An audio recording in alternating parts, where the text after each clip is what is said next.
Di dalam mengelola negara, pilihlah manusia yang mempunyai new mind terhadap masa kini dan masa depan. Kalau perlu dipertanyakan kepada siapa saja yang bercita-cita ingin mengelola negara ini pada saat ini dan ke depannya.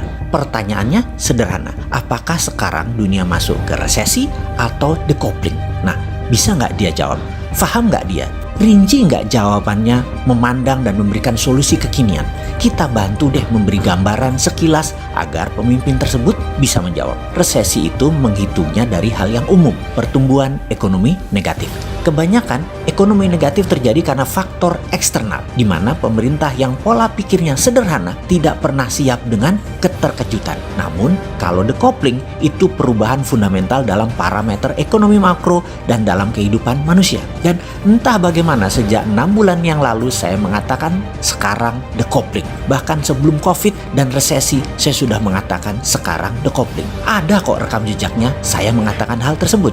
Karena pendapat bahwa dunia decoupling atau bahasa sederhananya adalah keterputusan dengan masa lalu. Maka kelolaan organisasi harus berubah. Untuk hal ini sejak 1 tahun yang lalu organisasi kami sudah bergeser ke arah digital secara murni. Yang mana semua dibangun sejak 2018. Efek decoupling, tambah COVID, tambah resesi, tambah perang Tiongkok-Amerika. Ini seru, ini peluang. Sebelum kita bahas peluang, kita bahas lebih dalam tentang decoupling. Saat ini ada 20% pekerjaan jenis baru yang 10 tahun yang lalu tidak ada. Misalnya profesi Chief Content Creator, jenis pekerjaan digital marketing. Itu macam-macam profesi yang 10 tahun yang lalu belum ada. Lah sosmed juga belum ada kok 10 tahun yang lalu. Masih belum semasif sekarang. Sungguh banyak profesi yang baru muncul bahkan di 3 tahun ini, misalnya yang namanya graphics designer. Dulu kerjanya hanya di dunia percetakan, di dunia media. Mendadak dunia cetakan berkurang jauh, bergeserlah mereka ke sosial media. Kebutuhan mendadak meningkat menjadi 1000% setiap tahunnya sejak 3 tahun terakhir ini. Profesinya ada sejak lama, namun mendadak menjadi kebutuhan utama. Itu siapa yang kira? Di masa depan, di tahun 2030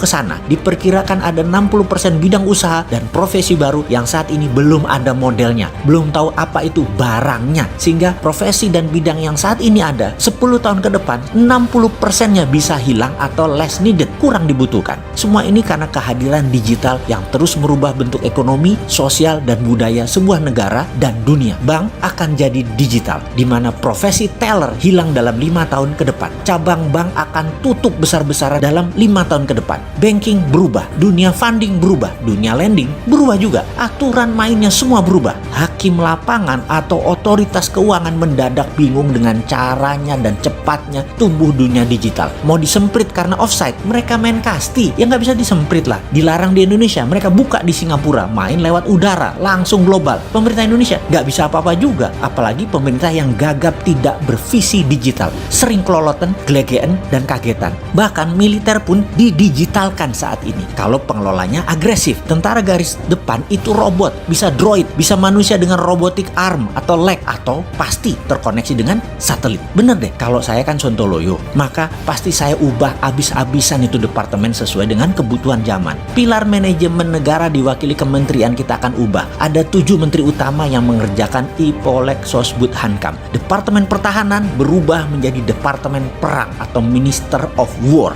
7 macam jenis perang harus punya deputinya. Military warfare, digital data informational warfare, economic warfare, biological warfare, dan lain sebagainya. Juga untuk Indonesia mendapatkan pemimpin terbaik, juga rapih tata kelola negaranya. Akan ada lagi yang namanya Dewan Pertimbangan Agung atau DPA. DPA adalah wakil dari para pemangku adat, ulama, dan trah Kasultanan Keraton Nusantara. Kemudian juga akan hadir lagi fraksi TNI, Polri, dan ASN masuk DPR kembali, di mana suara di Komisi TNI, Polri, dan ASN masing-masing 5%. Semua wakil rakyat dari TNI, Polri, dan ASN adalah pejabat yang masih aktif yang bisa dipergilirkan setiap 1, 2, 3 tahun tergantung pimpinan mereka. Dalam pemilihan presiden, suara rakyat adalah 80%, suara DPR 10%, suara DPA 5%, suara MPR 5%. DPR, MPR, DPA menyetujui GBHN garis besar haluan negara 100 tahun Indonesia, di mana setiap pemerintah pemerintahan yang menjabat harus mempunyai cara untuk mencapai target tersebut atau nation interest tersebut. Misalnya, GBHN Indonesia Emas 100 tahun merdeka, yaitu di tahun 2045, yaitu 25 tahun dari sekarang. Indonesia memiliki kekuatan pendidikan nomor 3 besar, ekonomi nomor 2 besar dunia, teknologi 3 besar dunia, sistem kesehatan 3 besar dunia, kendali pangan nomor 1 terbesar di dunia, pertahanan keamanan nomor 3 terbesar di dunia, kendali informasi nomor 3 besar dunia, kendali sistem keuangan 3 besar dunia, kendali energi terbarukan dan baterai nomor 1 di dunia. Lalu dalam 75 tahun kemudian, hingga tahun 2120, Indonesia kendalikan sepertiga dunia secara pengaruh di bidang budaya, kesenian, keuangan, teknologi, kesehatan, informasi, dan menjadi pemimpin dalam mengeksplor kehidupan manusia di Mars. Mars menjadi the next frontier, di mana mineral tambang adalah sumber yang dapat membuat bumi menjadi bertahan dalam jangka panjang. Jarak 8 bulan saat ini perjalanan dari bumi ke Mars hanya 3 hari dalam teknologi yang dipimpin Indonesia di tahun 2120. Saat itu tambang mineral Mars mayoritasnya adalah milik Indonesia. Ini sontoloyo kan otaknya? Ya begitulah kalau mau menang bernegaranya. Jangan menarget yang tanggung-tanggung. Masa mimpi aja nggak berani? Emang mimpi dibaserin?